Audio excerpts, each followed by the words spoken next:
আমরা এখানে মানববন্ধন করতেছি। মূলত আমাদের মনের অবস্থা মানসিকতা অনেক খারাপ।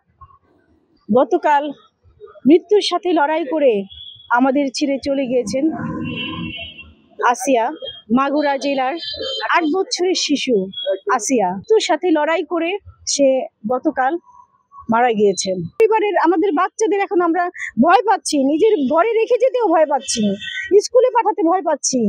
এই আসামিদেরকে, এই ধর্ষকদেরকে, এই হত্যাকারীদেরকে অতি দ্রুত আইনের আওতায় এনে তাদেরকে দৃষ্টান্তমূলক শাস্তি দেওয়া হোক, এটাই আমাদের আজকে দাবি।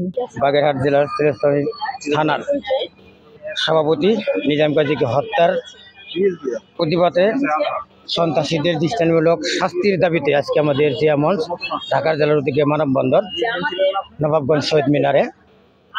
বাংলাদেশের দিন দিন যে অবস্থা বর্তমানে সন্ত্রাসী বাহিনীর, কারণ আওয়ামী লীগ সন্ত্রাসী বাহিনী বিভিন্ন রূপে এসে বিভিন্নভাবে সাধারণ জনগণের উপরে এবং আমাদের সহযোদ্ধা ভাই বোনদের উপরে আক্রমণ চালাচ্ছে। দৃষ্টিমূলক শাস্তি চাই। নিজাম সাহেবকে যারা নির্মমভাবে হত্যা করেছেন, আমরা তাদের বিচার চাচ্ছি এবং বিচার দাবি করছি। এই হত্যার সাথে যারা জড়িত আছেন তাদের প্রত্যেকের আমরা বিচার দাবি করছি। তার পরিবারের নিরাপত্তা চাচ্ছি।